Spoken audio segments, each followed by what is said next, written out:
নন্টে ফোনটে, নন্টে ফোনটে, নন্টে ফোনটে। ও আবার আসবে কিন্তু, এবার আমরা তৈরি থাকবো। কি ব্যাপার, ঘুমটি খালি কেন? নির্ঘাত ভয় পেয়ে পালিয়েছে। আরে স্ফটিকের বলটা দেখছি ওইখানেই রেখে গেছে। বলের ভেতর কি আছে একটু পরীক্ষা করে দেখতে হবে।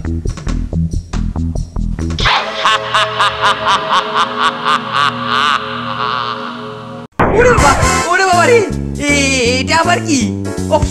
হি হি, তোর অমানসিক হাত দেখে ওর কবজা ঢিলে হয়ে গেছে। আর সোজা ছুটছে আমাদের ফাঁদে পা দেওয়ার জন্য।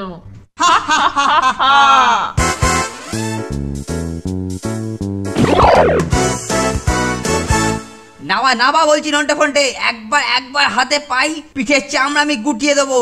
এবার সৌভাগ্য ওর কবজা থেকে বেরিয়ে আসছে রে নন্টে। ছাড় বলছি নন্টে। কেলটুদা, তুমি কিছুক্ষণ ঝোলো, আমরা ততক্ষণ এগুলো দিয়ে পেট পুজো করে এসে তোমায় নামাবো। টাটা।